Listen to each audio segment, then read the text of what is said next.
생중계되고요. 그 이후 질의응답을 생중계 없이 이어가도록 하겠습니다. 먼저 박홍근 원내대표님 모두 말씀 있겠습니다. 예, 기자 여러분 수고 많으십니다. 오늘 오전에 당 사무총장께서 최근 당의 주요한 현안 관련해서 말씀이 있으셨고요. 오늘은 이제 국정감사 거의 막바지에 와 있기 때문에 이번 2022 국감에 대한 총평과 함께 다음 주부터 있게 되는 법안과 예산 심사와 관련된 원내의 큰 틀에서의 전략에 대해서 말씀을 드리겠습니다. 검찰공화국의 보란듯한 제1야당 당사 압수수색 시도는 여전히 진행 중입니다. 여수야대 국면에서 필수인 협치는 완전히 파괴되었고 헌법에 명시된 국정감사마저 방해받았습니다. 역대 집권 세력 중 이토록 노골적인 국정감사 무력화로 국회를 전면 무시한 시도는 없었습니다. 윤석열 정부 첫 국정감사는 처음부터 국정무능, 민생 실패를 덮기 위한 조직적 자료 제출 거부와 증인 회피만 난무했습니다. 전 정부 공공기관장에 대한 모욕 주기와 전방위적 사퇴 압박은 물론 서해 공무원 사건, SR 코레일을 통한 감사원의 전방위적인 사찰 등 정치 보복만 뚜렷이 드러났습니다. 윤석열 대통령이 국제 무대에서 내뱉은 비속어와 연이은 거짓 해명, 전 원내대표의 혀 깨물고 죽지라는 극언, 현 당대표의 반역사적 친일 망언과 핵무장론, 장관급 인사의 극우 유튜버에 버금가는 전직 대통령 김일성 주장, 그리고 다시 대통령의 종북 주사파와는 협치 불가라는 색깔론까지 정부와 여당의 끝없는 막말과 정쟁 속에 민생 국감은 완전히 실종됐습니다.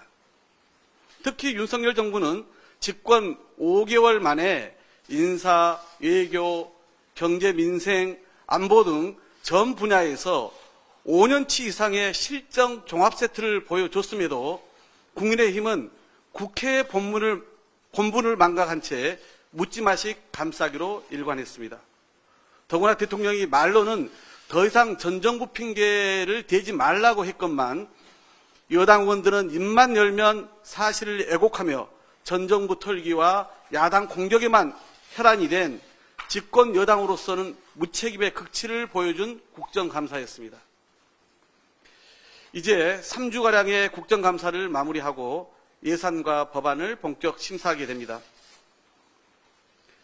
하지만 국회를 무시하고 야당 탄압이 끊이지 않는데 아무 일 없다는 듯이 대통령이 입법부인 국회를 찾아 시정연설에 나서는 상황을 묵과할 수는 없습니다.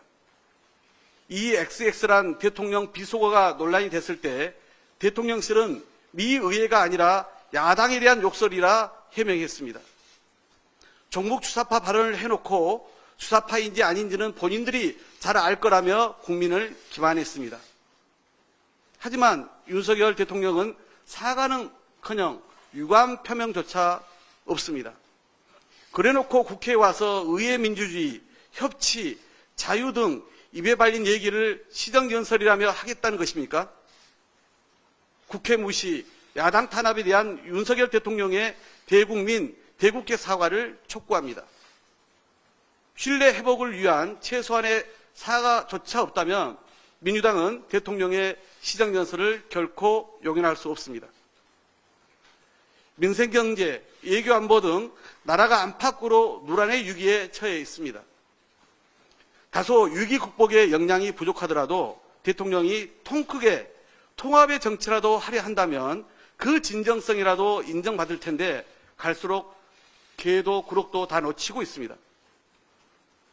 자신이 평생 몸담아왔고 능숙하게 잘한다는 확신으로 야당 등 반대 정치 세력에 대한 사정, 공작, 말살에만 팔 걷고 나섰기 때문입니다. 맨손도 부족해 이제 몽둥이를 들었습니다. 민생 현장에선 곡소리가 나는데도 주권자인 국민의 삶은 뒷전인 채 윤석열 정권은 방약 무인입니다. 진정성 담긴 대통령의 사과가 전제돼야 협치의 물꼬가 트이고 위기를 극복할 정치 복원의 시발점도 마련될 수 있습니다. 무기력한 국정동력 확보와 민심 회복이 무차별적 수사와 야당 탄압에서 나올 리 만무합니다. 정치를 살리고 국회를 존중해야 가능합니다. 윤석열 대통령은 더는 고집 부리지 말고 야당의 제안에 화답하기 바랍니다.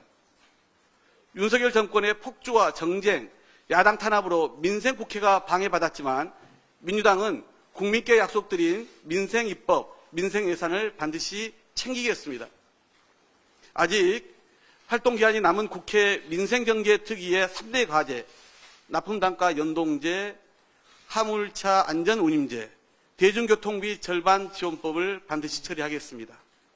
또 고금리를 대비한 가계부채 3법, 불법 사채 금지하는 것, 금리 폭리 방지하는 것, 또 신속한 회생을 추진하게 하는 것 등이 있습니다. 이것과 최근 국민 불편을 끼친 카카오 먹통 방지법을 포함해서 민주당이 정기국회 맞이하면서 내건 22대 민생 법안들도 시급히 추진하고 반드시 성과를 내겠다는 말씀을 드립니다.